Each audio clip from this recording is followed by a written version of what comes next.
ওয়ারাযাকনাহুম মিনাত তাইয়্যিবাত, মানুষের জন্য আমি পবিত্র রিজিকের ব্যবস্থা করেছি। জলে এবং স্থলে যত প্রাণী আছে সবগুলা প্রাণীকে রিজিক দেয় কে? আমাদেরকে রিজিক দেয় কে? সাগরের মাছগুলোকে, বড় বড় তিমি মাছগুলোরে রিজিক দেয় কে?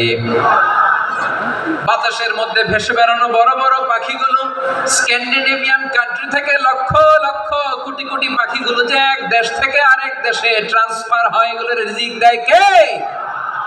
রব্বুল আলামিন বলেন, ওয়ামা মিন দাব্বাতিন ফিল আরদি ইল্লা আলাল্লাহি রিজকুহা ওয়া ইয়ালামু মুস্তাকাররাহা ওয়া মুস্তাওদাআহা কুল্লুম ফি কিতাবিম মুবিন। আল্লাহু আকবার।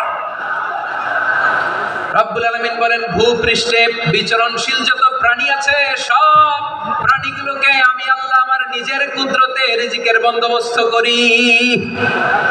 এই প্রাণীগুলো কোথায় থাকে, কোথায় যায়, সব জায়গায় আমি রিজিক পৌঁছে দেই। রিজিক কেউ দিতে পারে না, রিজিকের মালিক কে? রিজিকের মালিক তিনি আল্লাহ। এজন্য আল্লাহ তাআলা বললেন, ওয়ারাযাকনাহুম মিনাত তাইয়্যিবাত। এরপরে আল্লাহ বললেন, ওয়াফাদ্দালনাহুম আলা কাসীরিম মিম্মান খালাকনা তাফদীলা। আমি যত প্রাণী সৃষ্টি করেছি সকল প্রাণীর মধ্যে মানুষের মর্যাদা শ্রেষ্ঠত্ব আমি দিয়েছি। সুবহানাল্লাহ পড়েন। তাহলে এক নম্বরে আল্লাহ বললেন আমি বনি আদমের মর্যাদা বাড়ালাম। এরপরে বললেন স্থলে এবং সমুদ্রে চলাচলের জন্য যানবাহন দিলাম। 3 নম্বরে আল্লাহ বললেন পবিত্র রিজিকের ব্যবস্থা করে দিলাম।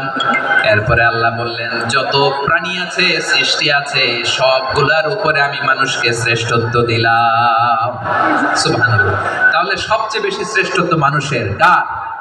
মানুষের। শুধু তাই নয় প্রিয় ভাইরা, আকাশ এবং জমিনে যা কিছু আছে সবকিছু মানুষের জন্য, মানুষের কল্যাণে, মানুষের প্রয়োজনে, মানুষের বশীভূত করে সৃষ্টি করেছেন কে?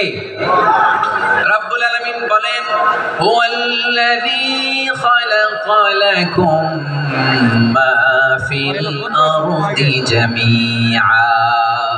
এই জমিনের মধ্যে যা কিছু আমি আল্লাহ সৃষ্টি করেছি সব কিছু আমি মানুষের জন্য সৃষ্টি করেছি। পড়েন সুবহানাল্লাহ। ওয়াল্লাযী খালাকা লাকুম মা ফিল আরদি জামিআ। যা আছে সব আমাদের জন্য, সব আমাদেরকে সার্ভিস দেওয়ার জন্য, আমাদের উপকারের জন্য, আমাদের কল্যাণের জন্য। আওয়াজ করে সবাই পড়ুন আল্লাহু আকবার। অন্য আয়াতে আল্লাহ বললেন, ওয়াসাখখারা লাকুম মা ফিস সামাওয়াতি ওয়া মা ফিল আরদি জামিআন মিন ইন্না ফি যালিকা লাআয়াতিন লিকাওমিন ইয়াতাফাক্কারুন।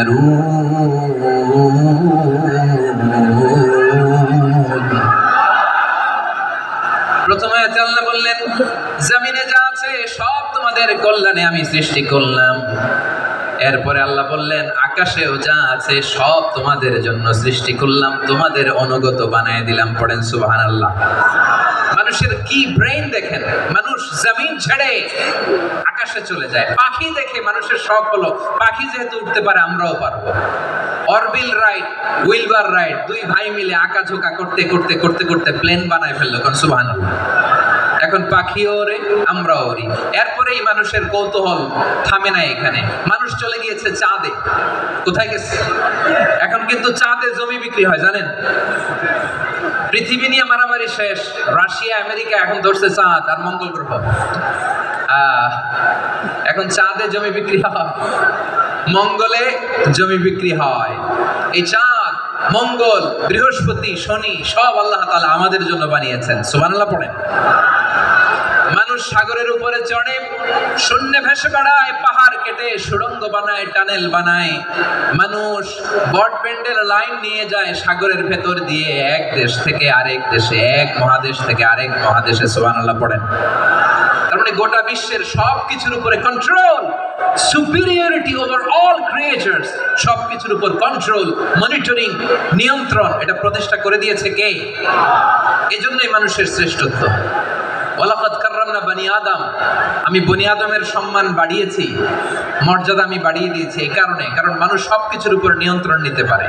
মানুষকে নিয়ে এই কোরআনের সব আলোচনা, মানুষকে নিয়ে এই কোরআনের সব। তাই কোরআনের কেন্দ্রীয় আলোচ্য বিষয় হচ্ছে মানুষ। কোরআনের কেন্দ্রীয় আলোচ্য বিষয় কি? যশোরের ভাইয়েরা বুঝে থাকলে সবাই বলবেন কোরআনের কেন্দ্রীয় আলোচ্য বিষয় কি? এই যে আমি মূল আলোচনায় যাচ্ছি এখন। কেন মানুষ কোরআনের কেন্দ্রীয় আলোচ্য বিষয়? এই যে ভাইয়েরা, এই যে হাত জোর করে, এই যে Jessore Gen Z, the smart people of Jessore, হাত জোর করে বলতেছে, হাত জোর করে তোদের কাছে আল্লাহর দোহাই লাগে, স্টপ স্টপ। শুরুতে একবার বলেছে জায়গা না হলে আস্তে আস্তে ধাক্কা দিবা, সামনে না পিছনে, দিয়ে দিয়ে বেরোয় চলে যাও। এলএডিতে দেখো, এই যে এই যে আল্লাহর ওয়াস্তে জায়গা না হলে ওদিকে যাও। কোরআনের মাহফিলে বিশৃঙ্খলা, এটা কাফিরদের আলামত। কাফিররা শেষ দিত, শেষ। বিশ্বনবী কোরআনের তাফসীর করলে কাফিররা শেষ দিত আর ক্ল্যাপিং করত, হুইসেল এন্ড ক্ল্যাপিং। আমরা কি এখানে বিশৃঙ্খলা করতে আসছি? তো বারবার থামানো লাগে কেন? কোনো আওয়াজ হবে না, বললাম তো স্টপ। আওয়াজ করে বলুন কোরআনের কেন্দ্রীয় আলোচ্য বিষয় কি? সবাই বলেননি। এতগুলো মানুষ উত্তর দিলে এতটুকু আওয়াজ হয়, অন্তত আমি বিশ্বাস করি না। যশোর আওয়াজ করে বলো কোরআনের কেন্দ্রীয় আলোচ্য বিষয় কি? মানুষ। এই মানুষ কোরআনের কেন্দ্রীয় আলোচ্য বিষয়। মানুষকে আল্লাহ স্বাধীনতা দিয়েছেন, ফামান শাআ ফালইউমিন ওয়া মান শাআ ফালইয়াকফুর। চাইলে মুমিন হতে পারো, চাইলে কাফের হতে পারো, তোমার ইচ্ছা। তবে জেনে রাখো, মুমিন হলে পাবা জান্নাত, কাফির হলে পাবা জাহান্নাম। নাও দ্য ডিসিশন ইজ ইয়ার্স। সিদ্ধান্ত তোমার, জান্নাতে যাবা না জাহান্নামে যাবা। যশোরের ভাইয়ের আওয়াজ করে বলুন কই যেতে চান, জান্নাতে না জাহান্নামে? ডান দিকে না বাম দিকে? ডানপন্থী না বামপন্থী? চিল্লা চিল্লি না চুপচাপ? চুপচাপ কয়ে আবার চিল্লাচিল্লি শুরু করে। মাশাআল্লাহ। তাহলে কোরআনের কেন্দ্রীয় আলোচ্য বিষয় মানুষ। আমার সাথে থাকতে হবে, তোমাদেরকে নিয়ে আমি আলোচনা শেষ পর্যন্ত যাব। অনেক গুরুত্বপূর্ণ কথা বাকি আছে, আমাকে সহযোগিতা করতে হবে। মাশাআল্লাহ, এই তো ঠান্ডা হয়েছে। হ্যাঁ ঠিক আছে ঠিক আছে ঠিক আছে। মানুষকে আল্লাহ এত স্বাধীনতা দিয়েছেন, মানুষ চাইলে অনেক ভালো হইতে পারে। ভালোর রাস্তাও খোলা, খারাপ হওয়ার রাস্তাও খোলা। ভালো হইলে মানুষ অনেক ভালো, খারাপ হইলে অনেক খারাপ। ভালো হইলে সবচেয়ে ভালো, খারাপ হইলে সবচেয়ে খারাপ।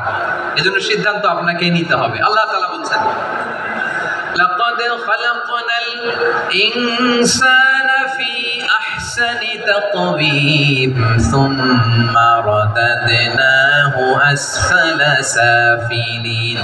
আমি মানুষকে অনেক সুন্দর অবয়বে, সুন্দর আকৃতিতে সৃষ্টি করেছি। তার শুধু চেহারার ডিজাইনটাই সুন্দর নয়, তার ব্রেনটা বড্ড সুন্দর, তার মানসিকতা বড্ড সুন্দর, তার সৃজনশীলতা বড্ড সুন্দর। পড়েন সুবহানাল্লাহ। আমাদের চেহারা, অবয়ব, ডিজাইন যে সুন্দর তা না, আমাদের ব্রেনটা অনেক সফিস্টিকেটেড ব্রেন, অনেক সফিস্টিকেটেড।